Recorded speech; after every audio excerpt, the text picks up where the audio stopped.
Praise the Lord. सबको जय मसीह की। मेरा नाम पूजा वद्या है, assembly of believer church Bhopal. मैं आप सबके सामने अपने जीवन की एक बहुत बड़ी गवाही शेयर करना मांगती हूँ। मेरे जीवन की सबसे बड़ी गवाही है कि मेरी शादी को 2 साल हो गए थे और मुझे कोई बेबी नहीं था।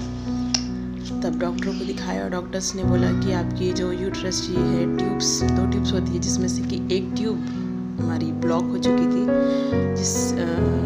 मुझे पिछले साल जब मैं कॉलेज में थी तो मुझे इंटेस्टाइनल ट्यूबरकुलोसिस हो गया था, जिसकी वजह से मेरी एक ट्यूब ब्लॉक थी और उस वजह से डॉक्टर्स ने बोला कि आपको बेबी होने में बहुत ही मुश्किल और परेशानी होगी, मगर परमेश्वर पे भरोसा रखते हैं।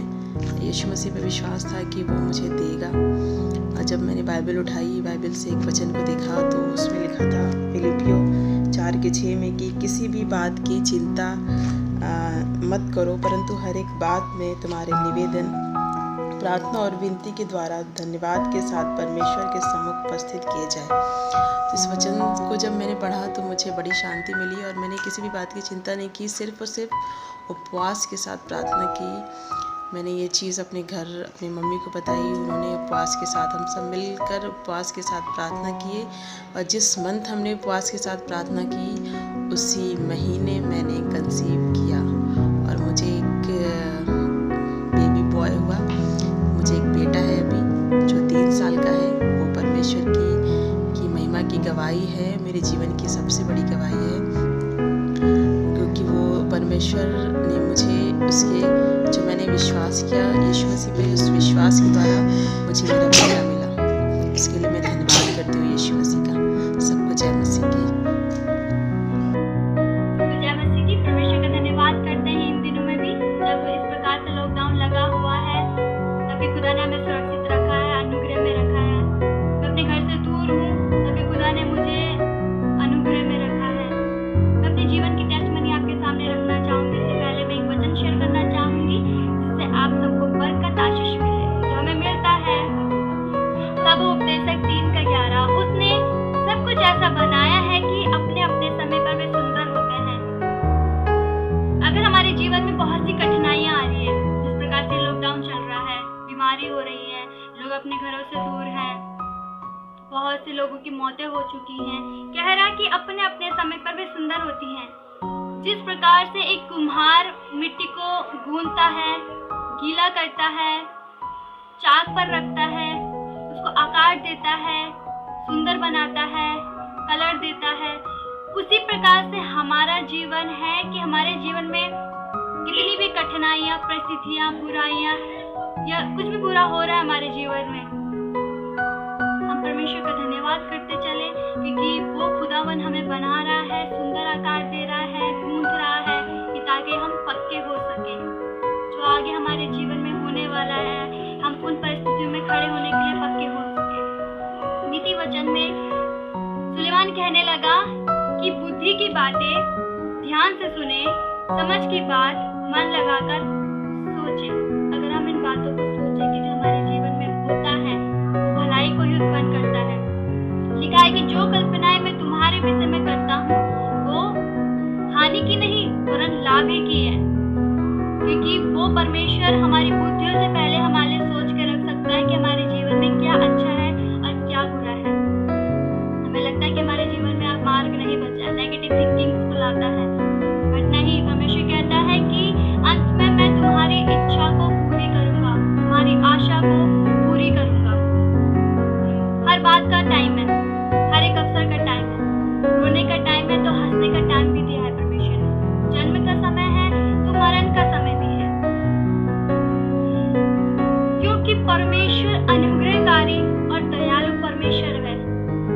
वो परमेश्वर हमें दुख देने से बचाता है। परमेश्वर ने योना को आज्ञा दी थी कि उस नगर में जा और उनको नष्ट कर। जब उन लोगों ने अपने पापों से पश्चाताप किया, उस परमेश्वर ने उन लोगों के प्रति दयालुता, अनुग्रहकारिता दिखाई, क्योंकि वो परमेश्वर अनुग्रहकारी है, दयालु परमेश्वर है, कर्णनिधान परमेश्वर, क्योंकि वचन कहता है कि वो हमें दुख देने से पछताता है, वो हमें गिराता है तो हमें उठाता भी है, वो हमें कोड़े देता भी है तो हमारे घाव पर मरहम पट्टी भी करता है, क्योंकि वो परमेश्वर दयालु परमेश्वर है, अनुग्रहकारी परमेश्वर है। इन दिनों जब लॉकडाउन लगा हुआ है तो हम हंसते रहें, मुस्कुराते रहें और बस सिर्फ परमेश्वर का धन्यवाद करते रहें कि हमारे जीवन में जितनी भी परिस्थितियां हो, बातें हो, सब भलाई को उत्पन्न करती हैं। सबका धन्यवाद करती हूँ मैं कि जो हमसे जुड़े हुए हैं इस लॉकडाउन में, जितने भी लोग हैं अपने घरों में रहे, सुरक्षित रहे। और एक बार फिर से मैं धन्यवाद करती हूँ परमेश्वर का। तो इस वचन से सबको बरकत मिले, आशीष मिले। सबको जय मसीह। जय मसीह के दोस्तों, मैं आपसे कुछ प्रभु की बातें शेयर करना चाहता हूँ। मेरा नाम अशोक भाई है और मैं भोपाल का हूँ। तो देखिए, ये कोरोना वायरस में जो लोग महामारी से जूझ रहे हैं, इसी में मैं कुछ प्रभु के प्रवचनों से आपको कुछ बताना चाहता हूँ। जैसे प्रभु ने उसमें लूका सुसमाचार 21 अध्याय का 34 से 36 वचन में बताया है। देखिए, इस प्रकार लिखा है इसमें, इसलिए सावधान रहो, ऐसा ना हो कि तुम्हारे मन खुमार और मतवालेपन और इस जीवन की चिंताओं में सुस्त हो जाए और वह दिन तुम पर फंदे के समान अचानक आ पड़े। इसलिए वह सारी पृथ्वी के सब रहने वालों पर इस प्रकार आ पड़ेगा। इसलिए जागते रहो और हर समय प्रार्थना करते रहो कि तुम इन सब आने वाली घटनाओं से बचने और मनुष्य के पुत्र के सामने खड़े होने के योग्य बनो। तो देखो दोस्तों, ये सारी जो घटनाएं हो रही है अचानक आ पड़ी है और जो प्रभु यीशु ने बोला है कि फंदे के समान ये दिन आ पड़ेंगे। तो देखिए, आपके ये दिन वाकई में फंदे के समान आ पड़े हैं और हम कभी इस बारे में सोचते भी नहीं थे कि ऐसे दिन भी हमको देखना पड़ेंगे। तो हर समय हम जितने भी मसीह भाई और जितने लोग इस संसार से जूझ रहे हैं, उन सारे लोगों के लिए आपको प्रार्थना करना है। तो आप प्रार्थना करते रहिएगा और निरंतर प्रभु में बने रहिएगा। और यशाया भविष्यवक्ता ने भी भविष्यवाणी करी है 24 अध्याय का 5 से लेकर 8 वचन तक आप पढ़ोगे तो आपको सारी घटनाएं मिल जाएगी और ये सारी बातें जो प्रभु कह रहे हैंगे वो हर एक एक बात आपको स्पष्ट रीति से प्रभु बताने के लिए तैयार है। तो आप प्लीज़ मैं आपसे निवेदन करता हूं कि आप ज़्यादा से ज़्यादा इन बातों को अपने लोगों में भी शेयर कीजिएगा और अपने लोगों को ही बताइएगा। और अपने घर वाले, जैसे आपके घर वाले बाइबल पढ़ते विश्वास में, तो उनको भी इन बातों से आप निश्चिंत कीजिएगा, ताकि आने वाले समय में ये विपत्तियाँ जो हम पर आ रही है हम इससे बच सकें। Praise the Lord.